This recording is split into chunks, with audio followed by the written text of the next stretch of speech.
उत्तर प्रदेश के सियासत के युग पुरुष अब हमारे बीच नहीं रहे। सुबह 8:16 पर उनका निधन हो गया। 8:16 पर मुलायम सिंह यादव ने अंतिम सांस ली। आपको बता दें कि उत्तर प्रदेश की सियासत की कहानी उनके बिना अधूरी है। 3 बार वो मुख्यमंत्री रहे, 1989 से 1991 तक, उसके बाद 1993 से 1995 तक और फिर 2003 से 2007 तक।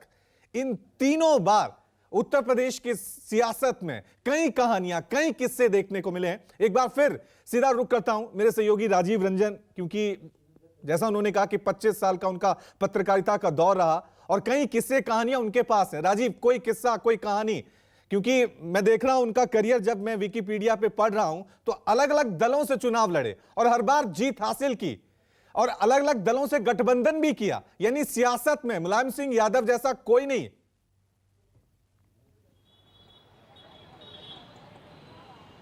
देखिए, आज मुलायम सिंह को चूंकि वो नहीं रहे दुनिया में और मुझे बहुत मनहूस दिन के तौर पे ये दिन याद भी रखा जाएगा।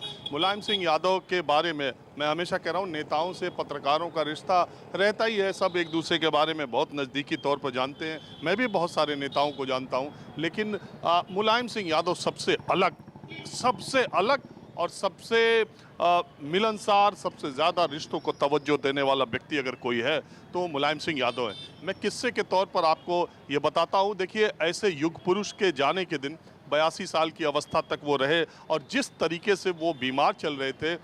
कई बार ऐसा होता है रवि कि आपका पिता भी हो, जब वो बिस्तर पर बहुत ज़्यादा गंभीर और ऐसी स्थिति में हो जाए तो आप सोचते हैं कि भगवान के घर चले जाएं तो ज़्यादा अच्छा है। तो इस तरह की स्थिति में नेताजी आ चुके थे। पिछले 1.5 महीनों से वो बिस्तर पर थे और उनके सारे अंग धीरे धीरे काम करना बंद कर चुके थे। और जीवन में यही एक सत्य है कि सबको जाना ही है, आगे और पीछे। मुलायम सिंह यादव को कई तरह की दिक्कतें पीछे दिनों हुई थी, मुझे पता है। कई बार भूलने की दिक्कत इधर 1-1.5 सालों में हो गई थी। इसके अलावा यूरिन इन्फेक्शन से वो पिछले 10-15 सालों से परेशान थे और पेट की समस्या भी उनको थी।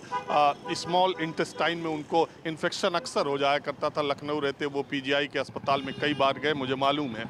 तो उनकी तबीयत बहुत ठीक इधर बीच नहीं रहा करती थी। हालांकि मैं आपको बता दूं, अपने स्वास्थ्य के प्रति मुलायम सिंह यादव इतने जागरूक थे और दूसरे लोगों को भी कभी भी मुलायम सिंह यादव एक नेता मुझे दिखाई दिए, उनको किसी तरह का कोई नशा उन्होंने ज़िंदगी भर नहीं किया। चाय भी वो बहुत अमूमन कम ही पीते थे। और दूसरी बात यह है कि दूसरे लोग जो अगर कोई सिगरेट स्मोक करता हो, कोई पान गुटखा खाता हो, ऐसे जो उनके उम्र के नेता थे उनको भी मुलायम सिंह यादव बहुत लताड़ लगाते रहते थे। और उनके सामने उनसे वरिष्ठ नेताओं की भी इतनी हिम्मत नहीं हुआ करती थी कि वो कुछ खा लें। वो स्वास्थ्य के प्रति बहुत ही जागरूक रहा करते थे। अब दुर्भाग्य है कि 82 वर्ष तक वो रहे, लेकिन दुर्भाग्य ये है कि उनके अंतिम दिनों में वो उतने स्वस्थ नहीं रहे।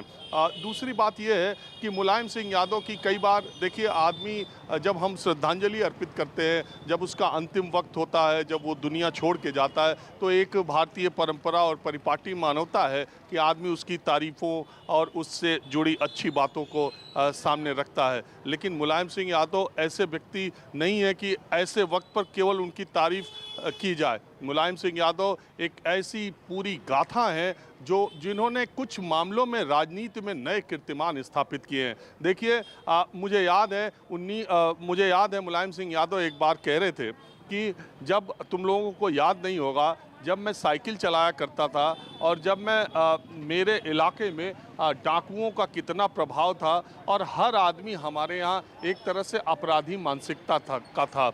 उसे लाठी और डंडे का जोर, उसे राइफल और बंदूक के जोर पर ही लोगों को पहनने के लिए पैर में चप्पल नहीं होते थे, लेकिन लोग बंदूक टांग के चलना अपना शौक मानते थे। आज उसी सैफई में, जिसमें पगडंडियाँ थी, जिसमें मुलायम सिंह यादव साइकिल से चल कर के बड़े हुए थे, जहाँ जाने का कोई रास्ता नहीं था, आज वही सैफई उत्तर प्रदेश ही नहीं बल्कि उत्तर भारत के सबसे बड़े एयर स्ट्रिप्स वाला गांव भी है, जिला भी है, जो भी कह लीजिए। जिस तरह के बोइंग विमान सैफई में उतर सकते हैं, वैसे लखनऊ एयरपोर्ट पे भी शायद नहीं उतर सकते हैं। आज उत्तर भारत का सफदरजंग के बाद दूसरा सबसे बड़ा बर्न हॉस्पिटल अगर सरकारी कहीं है तो सैफई में है। आज नेशनल क्रिकेट का जो इंटरनेशनल स्टेडियम है वो भी सैफई में है, स्विमिंग का इंटरनेशनल जो स्विमिंग पूल है वो भी सैफई में है, एथलेटिक्स का इंटरनेशनल जो ट्रैक है वो भी सैफई में है। बहुत बार लोग इस बात के लिए उनकी आलोचना करते हैं कि सारा का सारा उत्तर प्रदेश सरकार का पैसा मुलायम सिंह और उनकी फैमिली ने सैफई और इटावा में लगा दिया। इसका तर्क हमेशा मुलायम सिंह कहते थे कि जिस जमीन ने जिस नेता को तैयार किया है, अगर उस नेता ने वो कर्ज अपनी जमीन पर नहीं उतारा तो पूरे राज्य में, पूरे देश में वो काम करके क्या करेगा। राजीव जी थोड़ा सा रोक रहा हूं क्योंकि समाजवादी राजीव जी थोड़ा सा रोक रहा हूं, समाजवादी पार्टी की तरफ से ट्वीट सामने आ गया है जिसमें अखिलेश यादव कह रहे हैं मेरे आदरणीय पिताजी और सबके नेताजी नहीं रहे, यानी ये समाजवादी पार्टी की तरफ से अब ऑफिशियल अनाउंसमेंट भी कर दिए और अखिलेश यादव जो हैं वो कह रहे हैं कि मेरे आदरणीय पिताजी और सबके नेताजी नहीं रहे। तो अब इसी तरह से अब शोक संदेश मिलना वो भी शुरू हो जाएगा साफ तौर से।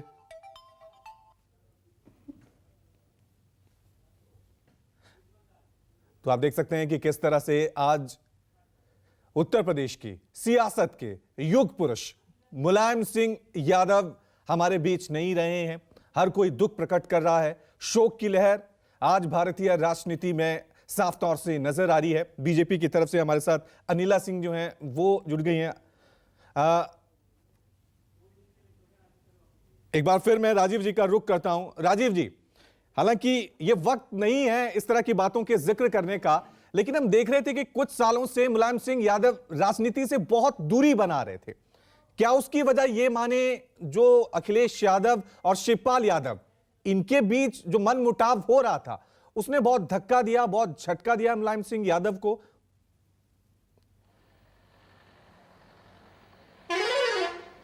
नहीं, देखिए ऐसी बात नहीं है रवि। अब व्यवहारिक बात यह है कि मुलायम सिंह यादव ने अपनी पूरी ज़िंदगी जी ली है और 82 साल की उम्र में उनका निधन हुआ है और वो बीमार बहुत ज़्यादा थे, ये सच्चाई है। और सारे शुभचिंतकों को और सारे लोगों को, समर्थकों को ये पता था कि मुलायम सिंह अब दोबारा शायद स्वस्थ होकर के घर लौटने में मुश्किल होगी।